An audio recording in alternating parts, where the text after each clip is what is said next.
Well, West Virginia fans, you want excitement? I think you have it.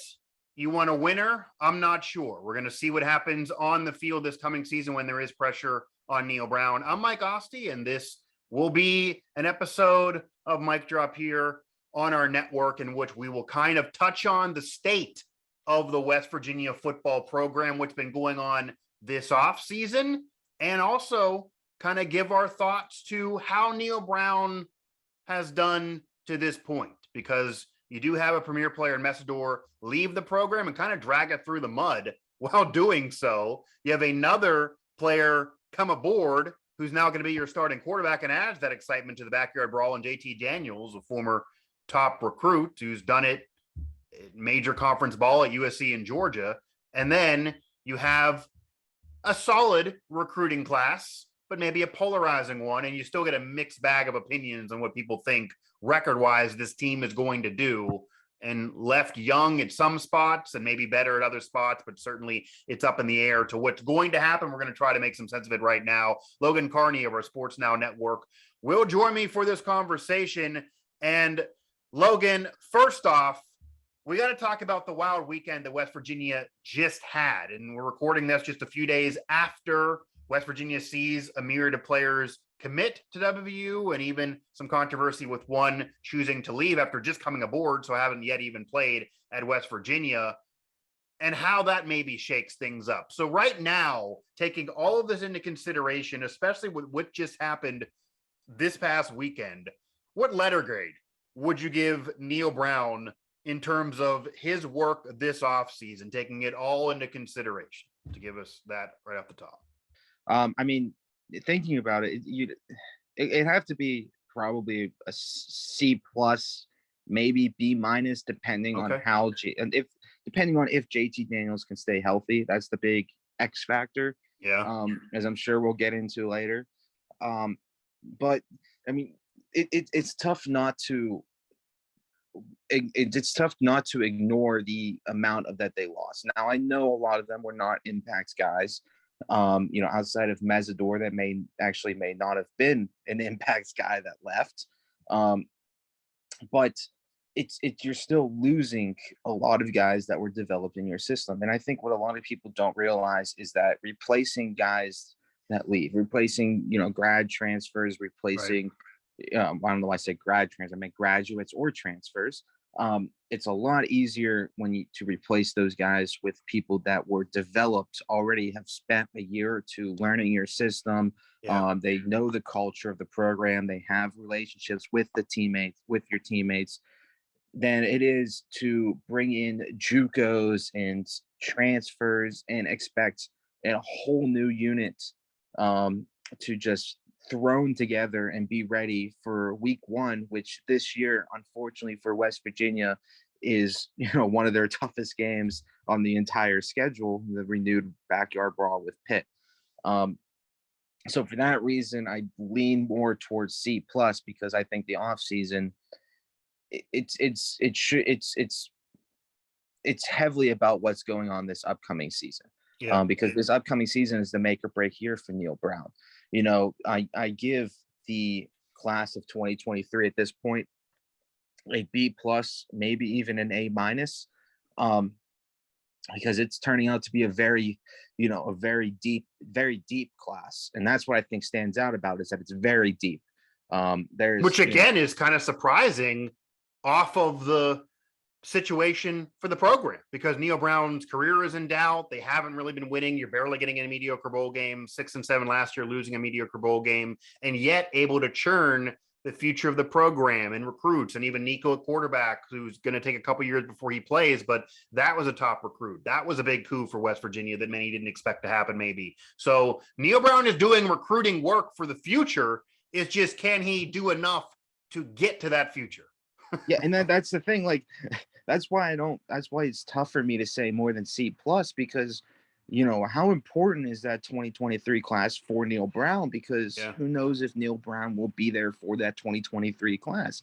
If he didn't do a good enough job bringing in, if he didn't do a good enough job scouting and recruiting JUCOs and the transfers that he brought in to field a competitive team in 2022, that 2023 class is irrelevant to him because he's not going to be around to see it.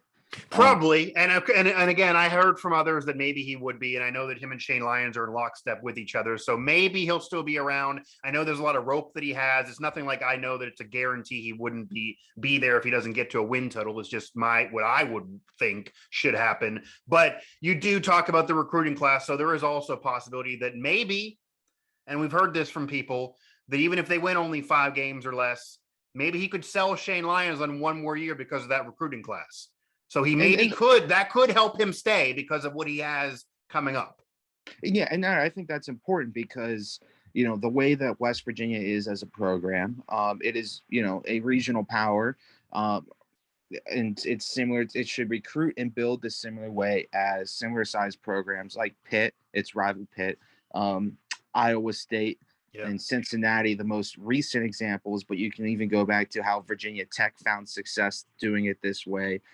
In terms of getting those recruiting classes that are heavy on 3-star recruits that fall around in the 30s of the rankings, and developing those guys and just and replacing them when they're juniors and seniors. And that way you have experience. You have experience with high ceiling, high floor guys, coming in and replacing and filling in these roles that you already know how good they are, and they already know the system. And that starts with this year being 6-6, and that continues into the off season with retaining the guys that he just brought in. If they have another mass exodus like they have every year under Neal Brown, obviously on a whole different level this year, but they have had it every year, then they're never going to, regardless of what recruiting classes he brings in, they're going to stay around 6-6. Because you need to develop your guys, you need to retain your guys, and those guys need to take steps up. For a program like West Virginia, there's only so many programs that can bring in 5 stars repeatedly. There's probably only, in my opinion, there may be only 10 true national powers in all of college football. And even that might be to a stretch. Yeah, maybe not even that many. Right. Yeah. Yeah. I mean, who knows if, I consider Texas a national power because they're Texas. They are. But they haven't put up the records of a national power in, decades. So, it's in terms of West Virginia, they need to constantly develop guys and replace the guys that they develop, like the previous schools we mentioned, the Pitts, the Cincinnatis, the Iowa States, the Virginia Techs have done. And that starts with putting together a decent season this year and retaining those guys and adding them to or adding the class of 2023, which may not make an immediate impact, but they're a class that, because of how deep they are, because of the high floor of all of their recruits. I mean, there's only one non-3-star recruits, and his dad was a walk-on at West Virginia that ended up being an All-American. So I think there's reason to have high hopes on the lone guy that wasn't a 3-star recruit. There's, you bring that in 1 or 2 years. I mean, you have this past year's class, which was 35th in the country. This class of 2023, which will, it's looking like it's going to finish somewhere, in the low 30s, maybe high 20s, around there, which is really, really good for, the years that they've had. And those guys, when they're juniors and seniors, you have potentially a 10-win football team, and 10 wins is good enough to win a conference, a Power 5 conference, and it's good enough to put you in talks for a college football playoff berth. Now, I'm not going to say that they're going to win a national title in 4 years, but if they get to 10 wins, just because they have 10 wins, there will be talks of a college football playoff. So it starts with a decent season this year, and then it continues with retaining these guys and developing these guys and making sure that when they're juniors and seniors, they're still playing for your football team. Yeah, and that's kind of the hope, certainly, that you eventually get there. And the rival Pitt, they're going to meet in the backyard brawl. Pitt just had their best season in 50 years, and they had that special year that you're kind of talking about, where even at the end of the year, with how good Pitt got with Kenny Pickett and company, everyone knew Pitt wasn't going to get in the playoff. that was pretty much decided once they had that really bad loss early on in the season. But Pitt was able to win enough in admittedly a down year for the conference a little bit because Clemson, who had been a 5-6 year run dynasty, was not nearly what they used to be. But Pitt took advantage of a down year for the conference with Clemson not being who they were, able to get some quality wins. They had a bad loss, but able to get enough wins in there. And yeah, they weren't going to really get in the playoff, but they got a major bowl appearance, and Pickett didn't play and they didn't win, but who knows maybe if he would have or what would have happened. So that's kind of the season that West Virginia wants to get to. That's where you want to be. And that's where Pitt ended up having last year, and who knows about this season. So that's the plan. Neal Brown feels like, it feels like Neal Brown's still a long ways away, but bringing in a guy like JT Daniels does kind of stabilize things, does add some excitement, and does give some reason to maybe even have a debate or even talk about anything near a B or an A for this offseason that I don't think would exist without JT Daniels. That's such an X factor to this. If you have Messidor leave and he throws the program through the mud and just talks badly about WVU, and then you have other players leave and you have holes at key positions, and yeah, you might have a great recruiting class for the future, but this year's going to be rough again. What are you excited about on the field? And you're looking at a C or below, if not a D or below. JT Daniels being there, Graham Harrell being there with him, and that continuity and that chemistry offensively, that could give you something that's at least reason for excitement. A lot of West Virginia's recruits, and even what you're bringing up, and certainly the influx of 5 players over a weekend, and then Nico, even you have some high recruits like Nico maybe at quarterback that some were even excited to see maybe this year. That's not going to happen because of JT Daniels, but he certainly is going to be a big part of the future of the program no matter what, as long as he does stay there, as you're talking about with Neal Brown, because Neal Brown and him certainly have that relationship, and he did bring him aboard from the other side of the country, so there was no personal connection there, but mostly 3 stars. So it's mostly a situation that if West Virginia getting a 3-star recruit, that's considered good, and it should be considered good. And I think the other end of this is that maybe I feel like it's not being focused on enough.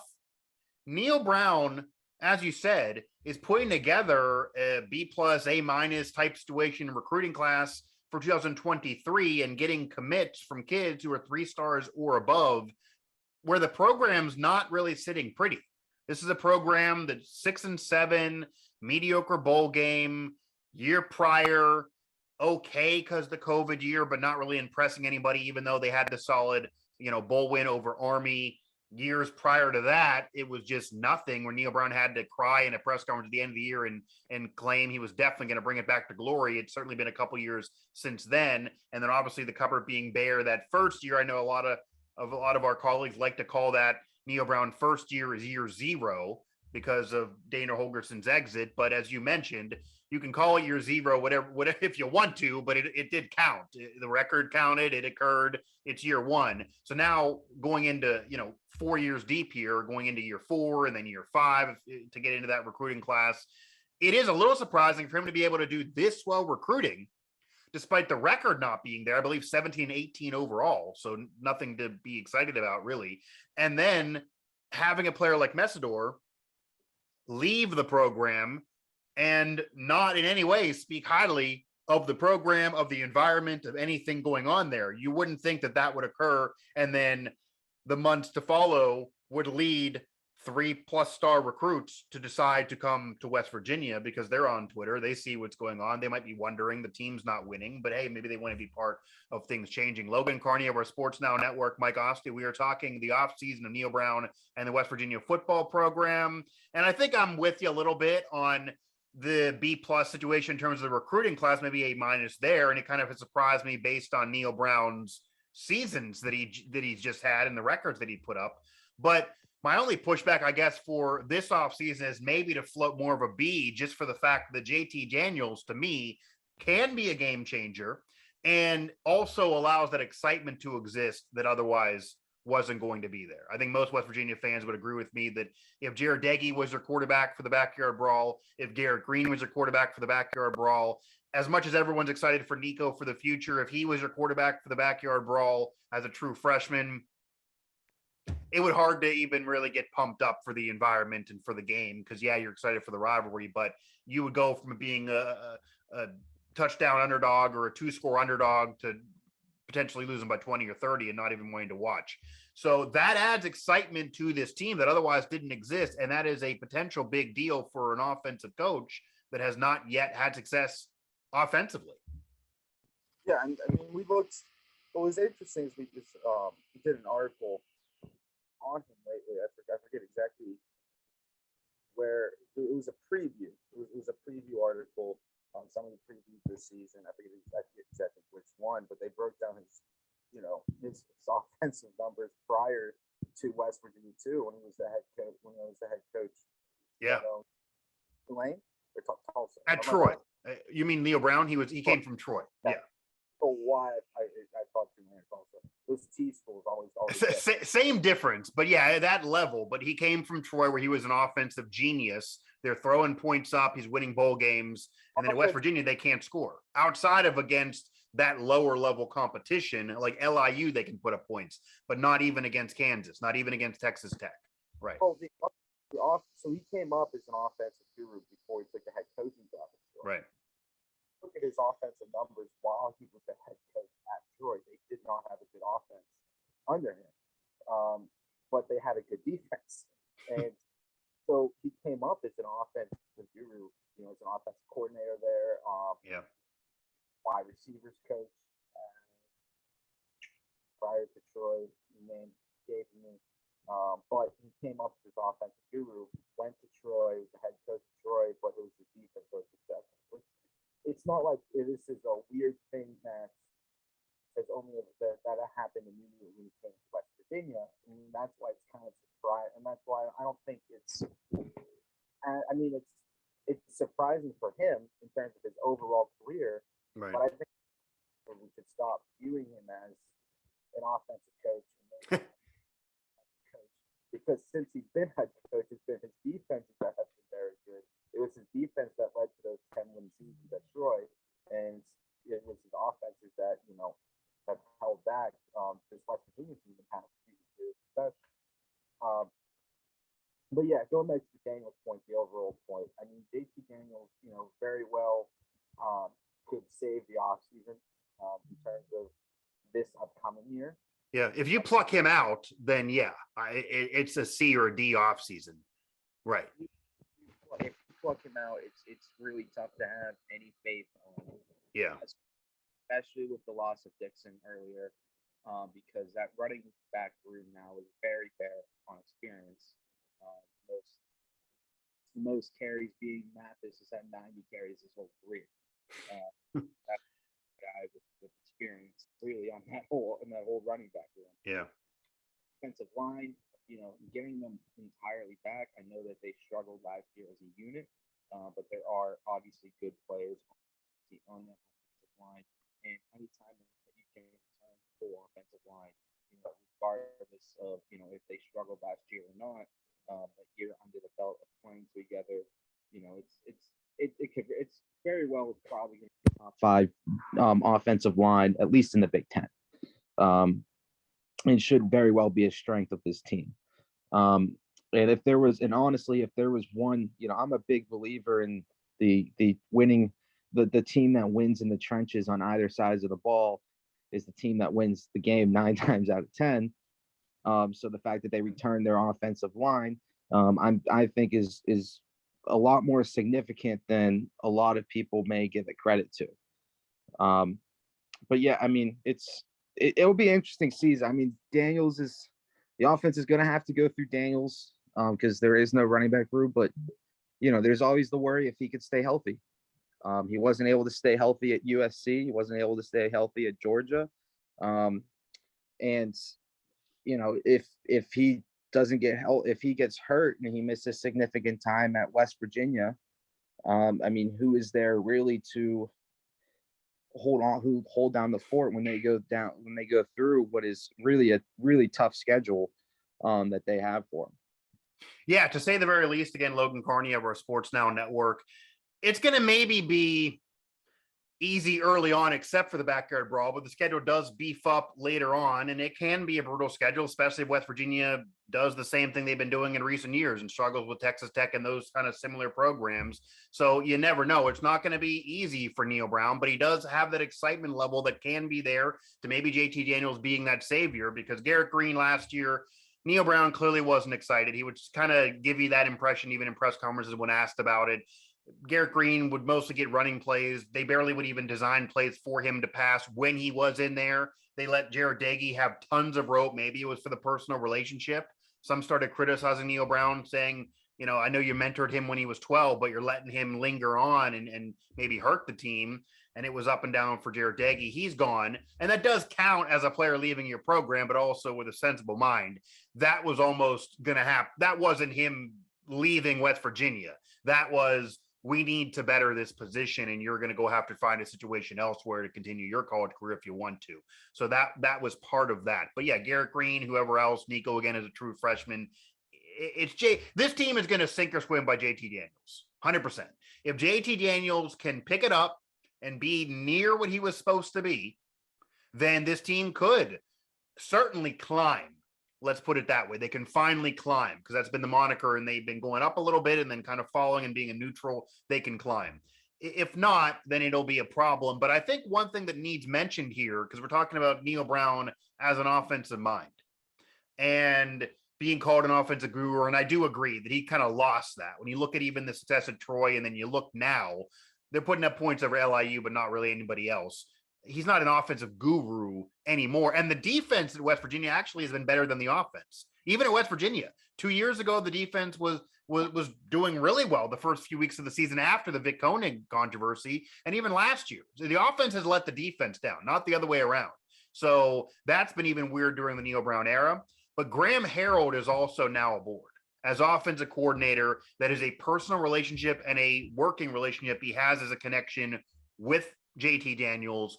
That could be big. It almost feels like, Logan, the Neal Brown finally agreed with us and is like, okay, I was a great mind years ago as an offensive guru, but now I'm going to have to take the humble pie and let somebody else handle this offense a little bit and kind of give the keys up, because my job is on the line. And Graham Harrell's not there to just sit down and have Neal Brown call every play and run the offense and have Graham be a figurehead.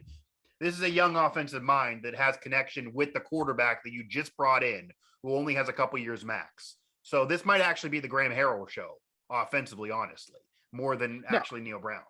And then that's big, because, you know, the only full season that Daniels has had was under Graham Harrell. So it's a big, that connection, I don't think can be understated. I mean, it's not just bringing in a new offensive coordinator, bringing in one that knows how the important player on your entire team can be successful. Now, you know, I still can't look past the fact that they're, you know, kind of having to throw almost a whole team together by week one. Yeah. And, you know, 9 times out of 10, regardless of the talent involved, that always ends up, you know, at least rough in the early part of the season.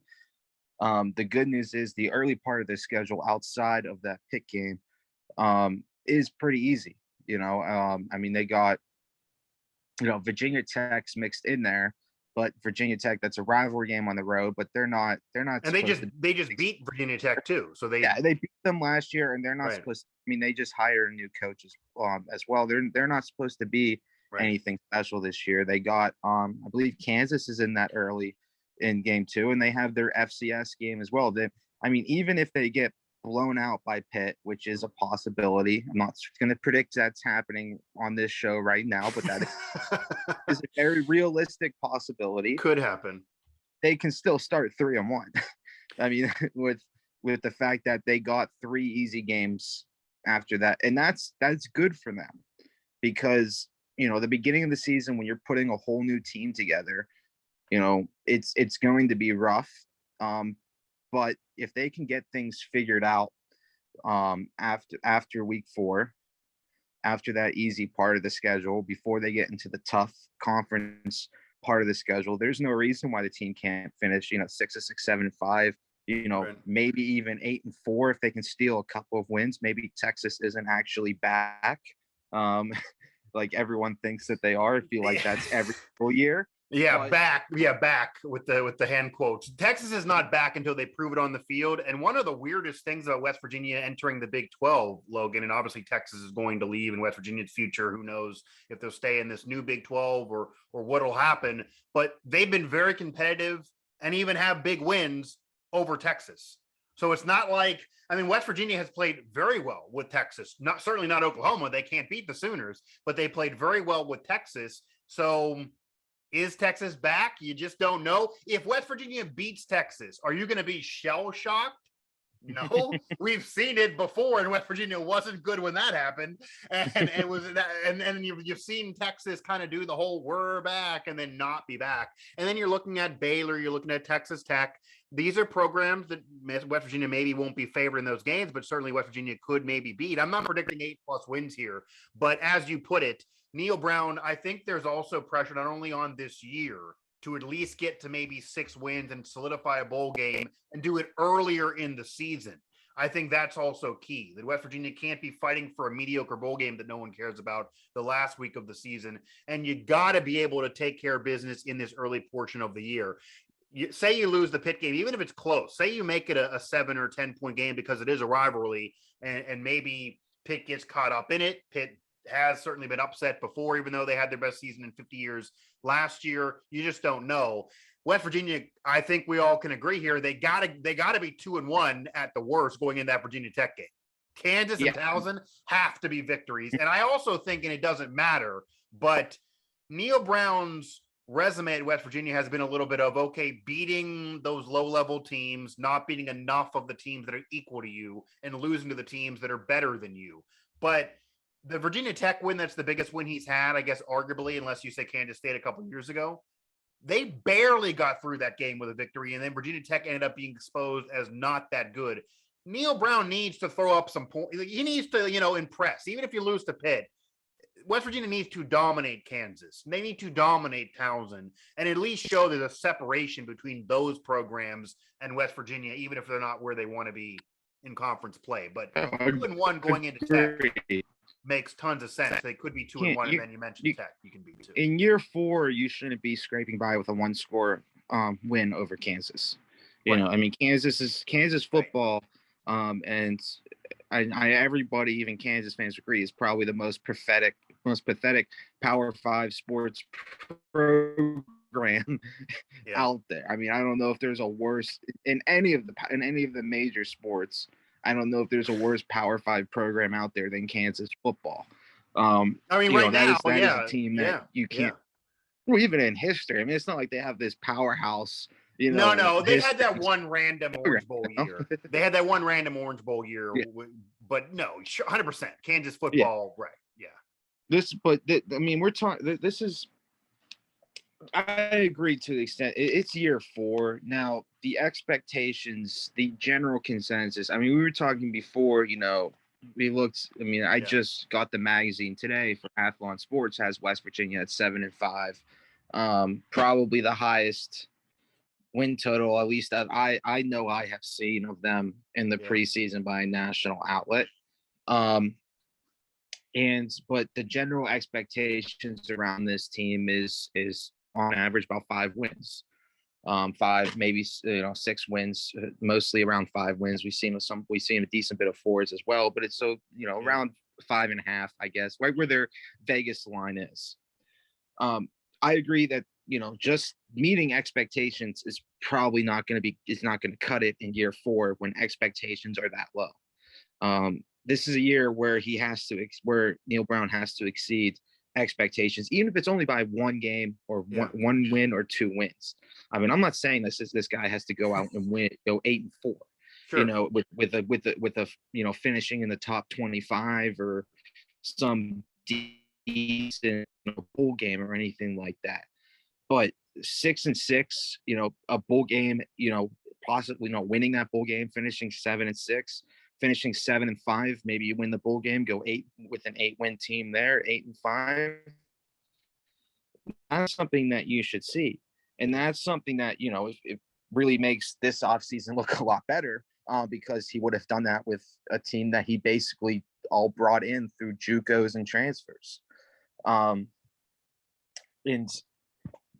it's also holds a lot, going in if you have a year, if they go, let's say they go 6-6 and win the bowl game, finish 7-6.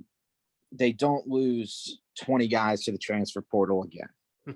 All of a sudden you got a really good class coming in. Now, granted, with them being mostly 3 stars, they're not going to make an immediate impact. I mean, Gallagher probably will, but most of them there probably won't.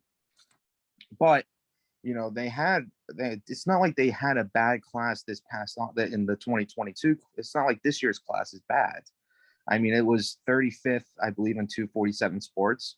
Again, to reference back to Athlon, they have it as the 4th best in the conference behind Texas, Oklahoma, and Oklahoma State. Yeah, and their You historic get them power in year 2. Right. I mean, if you're out of those programs who's currently in the Big 12, and obviously that's going to change, Texas and Oklahoma are historic powerhouses forever. Oklahoma State is maybe historically equal to West Virginia, but they have certainly done a better job recently and usually do a better job recruiting wise. And they have a coach who's been there forever. So to be 4th to them, that's not bad if that is what you feel. But yeah, that's a positive situation there in terms of that. There's no reason that this program can't, succeed the same way that Pitt has succeeded recently, that Cincinnati has found success in, that Iowa State has found success in. Yeah. And that is taking these classes that are ranked in the 30 to 40 range, because they're mostly 3 stars, and developing those guys so that by the time that they're juniors and seniors,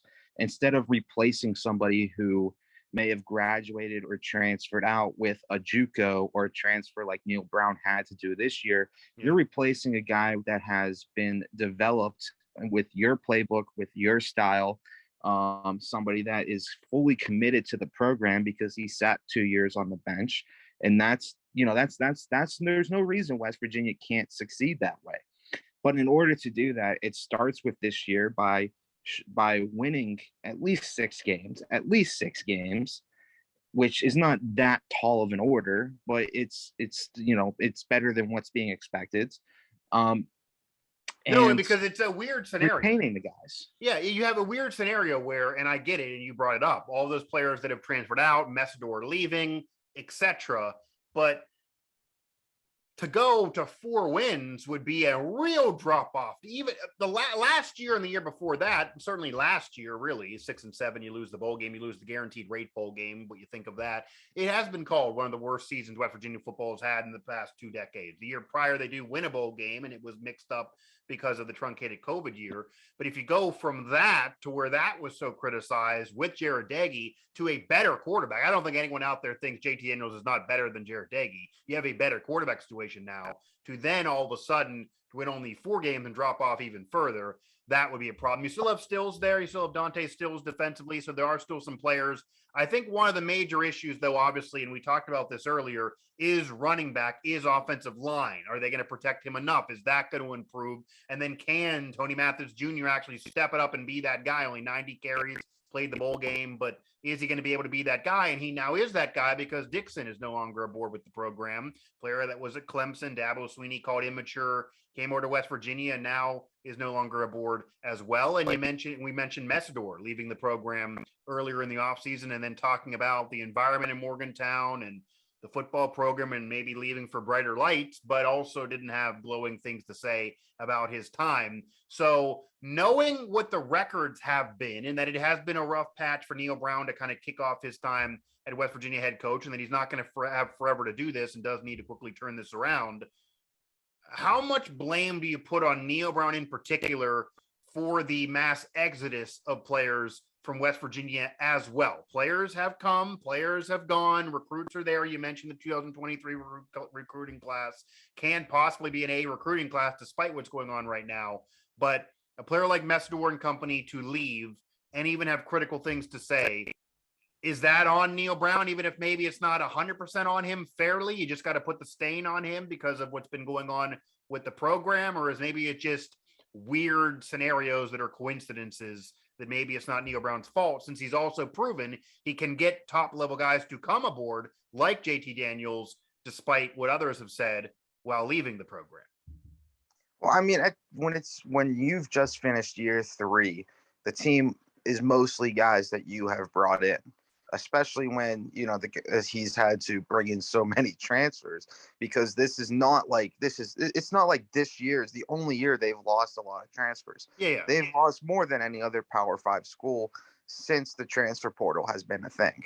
So it's not like this is some abnormal year where, where we cannot look at it as the norm. Unfortunately, it has, during the Neal Brown tenure, has become the norm. Now, I can't sit here and say like, oh, this guy, treats his players badly and that's why they're leaving, and right, because I honestly don't know. I don't know. And we don't hear that from anybody either. Neal Brown seems like a nice guy, so I'm not gonna sit there right. and make a lie like that up about him. Well, I'm glad you're not going to make up a lie. No, Neal Brown, from what I've heard, is a very nice guy. A lot of media, a lot of my colleagues, I've been around him, a lot of players, former players, they all talk that he's a very nice guy. And one thing that I brought up numerous times before, but is a factual thing, and I told you actually when you were over my house and off the record, I'll say it now. The second he got there, he called up former players that were weirdly not welcome at the program from the previous regime. Mike Logan told me this to my face on one of our shows here. Pat McAfee was open, and he talked about it on his show, which obviously has national pull, that he didn't feel welcome at the program for the previous 5+ years, which that got to blow your mind to think that you're a program, a Power 5 program, you're trying to get back to glory. You have Pat McAfee, who's one of the most recognizable people in media now from what he's doing, and certainly was an NFL punter, and you don't welcome him there. He doesn't feel welcome. You have Mike Logan, who's won a Super Bowl, that played with the Steelers, that is living in a city an hour away from you, that wants to go to games, and you don't make him feel welcome, and other athletes as well that were West Virginia greats that he didn't really make feel welcome, apparently, in terms of Dana Holgorsen. And Neal Brown made them feel welcome and open up those doors, and you see player retirements, you see jersey retirements, you see things like that. And that's all because of Neal Brown. So he says the right thing, just the results haven't been there. And it's a results-based business. So that's the problem. Yeah, and to go back to the transfers, one of my biggest annoyances is the defense that this is the new norm, is the common argument that this is what it's like in the transfer portal and the NIL era. And yes, more players are leaving every school because of this. But again, to go back, not as many players at any other Power 5 school have left West Virginia. So while I don't know why it's a problem, it is a West Virginia problem. And it's not like they don't have an NIL thing set up like other schools. They do with the Country Roads Trust. It's not like, I mean, even just thinking about the reasoning, I can't think of why it is affecting West Virginia more. It just is.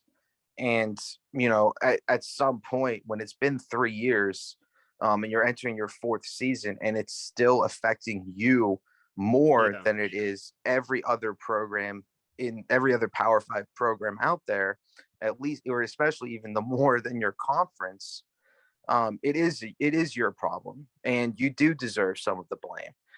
Now, is that unfair because we can't, think of the reason as to why they are leaving? To an extent, yes. We can't think of. I can tell you the reason that some fans would give, by the way, just knowing the program.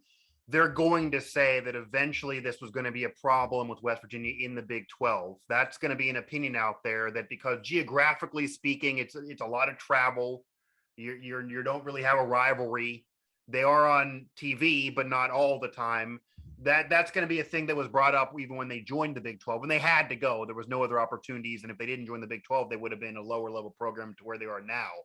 Being in the Big 12 was not the problem, but that's going to be an opinion. that's out And, there. that's they are in the wrong conference. I mean, they are. We all know that. Right. They're in what's worse for West Virginia is who even knows if the Big 12 is going to be considered a power conference once Texas and Oklahoma leave, because those are really the only national program, the only true national Sure. powerhouses in that conference. Yeah, and there were some people that didn't even like West Virginia being in the Big 12 when those programs were in the conference, just for the fact that you don't have a traditional rival. And I know, because I did shows where I was talking and previewing every single game and talking with the other media, and they always would talk about they love the environment, they understood the history, they're happy West Virginia's there. But man, that has to be hard for West Virginia to have to travel so much further than every other program to play games, because geographically speaking, they're not with where every other program is. And that's why culture makes sense. Maybe I love, and it's been kind of, I mean, we both interact with a lot of West Virginia fans on Twitter, and it's been very disappointing to see how many are so quick to shoot down Cincinnati as what could very well be a great rivalry for West Virginia in the Big 12, because not only are they close, I mean, yeah, they're not really traditional rivals. They aren't. Right. I mean, they were in the Big East, for a bit, but they're both, I've covered recruiting for them this year. They're both stealing each other's recruits. They're recruiting the same guys. Yeah. Cincinnati flipped one of West Virginia's recruits, the cornerback, get the name off the top of my head, but earlier this year, not too long ago. Cincinnati, they were just in the college football playoff, so they obviously have lost a lot from that. They're not going to make the playoff again this year, but they're still going to be a top 25 team this year, and they're likely to be, as long as Luke Fickell doesn't bolt from there, they're likely to be a top 25 team when they do join the Big 12. So you got a good rival too. This isn't like you're just throwing some bad team. There's a lot of those. If you beat them, it can mean issues something. Can be fixed. Right. It can be a solid win if you beat them. Yeah. Yeah, you have in a year or two, if you get excited about Cincinnati, you have the makings of what can be a very good rivalry. West Virginia is the historic regional power with, obviously everyone talks about, some of the most wins all time. You got Cincinnati, who is, the up and coming power. They're not far from each other at all. They recruit from the same players. They build their teams the same way through getting those threes and the occasional fours and having them commit to the program. Having Cincinnati in the Big 12 is a huge boost for West Virginia, and fans should be really excited about what could be a very great rivalry, especially to the extent that, West Virginia now has to use up all their non-conference games scheduling their historic rivals. Virginia Tech, Pitt, they got, Penn State. I don't know if I'd actually consider them a rivalry. I know some people do, but they got Penn State coming soon. Right. They had Maryland, last year. If you have to keep doing that with non-conference games, and it's great, I love it. I'm not trying to knock the scheduling those games, but they only get 3 games in the non-conference. They're limiting what they can do. Right. Some of the reasons why, to go back to the rivalry Pitt, a big reason why Pitt has become successful is because they started playing games. They played UCF in Florida. And now they schedule UCF before UCF won a national championship, when UCF was still an 0-12 team. Oh, I don't put quotations marks. I'm fully supportive of them. Okay. Well, I love it. Quotes. I love it. Okay, I think I was on a bullseye in some bars in Orlando. I think back in those days. But I get what you're saying, and there are some that maybe scheduling wise for West Virginia, because they've had big games where they've scheduled. They scheduled Alabama even years ago, Florida State, Tennessee. Tennessee's it's also about getting it put on the schedule. But some could argue that West Virginia was scheduling games where they were too tough. They were big games. They were national TV, but they had no chance in winning. But then Tennessee's a game that they certainly could win. That's a major historic. To my point now, they're still doing that because, right. I mean, they're obviously, Pitt's supposed to be really good this year, but they're obviously not Alabama. Virginia Tech's obviously down, and who knows if they're even going to be bowl eligible this year. but there's still 2 out of 3 games that are Power 5 for your non-conference games. So they're facing 11 Power 5 teams this year. Yeah. In their regular season schedule. That is really rare. There's a reason teams don't do that. There's a reason Penn State, for example, schedules 2 cupcakes with their non-conference game. They do. Everyone likes to criticize how Alabama has a random group of 5 team or FCS school towards the end of their season every single year. Right. But there's a reason they do that, is because you have to give your team a breather. And and when you have, I've always defended Alabama too in that regard. They play Mercer most of the time, and they're going to win by 45. But when you have a brutal schedule in your conference and you're going to be facing ranked teams in your conference, you have enough of them on the schedule. You don't need to just make it impossible for yourself. Why do so? Again, we're talking about UCF winning the national championship with an asterisk and Cincinnati getting in the playoff. Those teams didn't play 7 ranked teams throughout a season. They didn't play 6 or 7 or 8 or 9 or 11 Power 5 teams in a season. Okay. UCF that year you mentioned, I think it was 2 or 3 ranked teams the whole year, and 2 of them were Memphis. And they won and they were dominating. But West Virginia is playing 9, 10 Power 5 teams, and that might be annoying for a West Virginia fan to say, well, if UCF would have played that many Power 5 teams, they wouldn't have went undefeated. Cincinnati wouldn't be in the playoff, but West Virginia could maybe be smarter with the schedule as well, because there is a such thing in college football as scheduling games that are and having a schedule that's too tough, that's unnecessary for yourself. And Alabama doesn't do it. They add a cupcake in there despite all the ranked games they have. So West Virginia certainly could do the same thing. So Logan, we're gonna pause there and probably reset this again in a few weeks, because West Virginia's recruiting has certainly been that roller coaster ride where it's been players leaving, players coming, and recruiting classes that actually have some prestige and maybe give you some reason for hope for the future. But Neal Brown has to make sure he's there. And I think that piece of excitement that I cannot say this enough. If JT Daniels was not included, I don't know how much excitement would exist in the backyard brawl despite putting a rivalry back together. Obviously, people would be excited. But in terms of a competitiveness and actually West Virginia fans feeling that they could win, that probably wouldn't exist in all reality. So this adds an extra tinge of excitement by having JT Daniels. That is a big deal. But of course, there are holes on this team still for this coming season. We mentioned it, running back and certainly spot defensively in O-line. And then who knows about the future. But Neal Brown's done some work in maybe the most important offseason of his career, really. And he had to, but he did. And we will now see if the program actually does climb. Because again, look up any definition you want. In order to climb, you have to go up.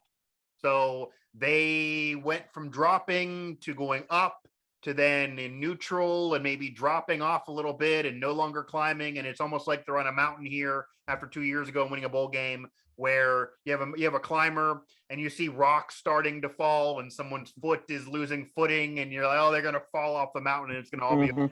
That's kind of the situation right now with West Virginia football. Like what's the game? The morning with Drew Carey, the mountain climber. Oh wow! Are you talking about The Price is Right now? Isn't it? Yeah, the mountain. Okay, I haven't watched that in a while to know where they're going. Too much, you fall right off. Yeah, that's exactly the situation West Virginia football is in right now. And Neal Brown maybe could have saved the day by bringing in JT Daniels, but a lot more is needed as well. Graham Harrell being there, so that'll be it for right now. But again, stay tuned to WV Sports Now for more of our coverage, as well as subscribing here to this channel.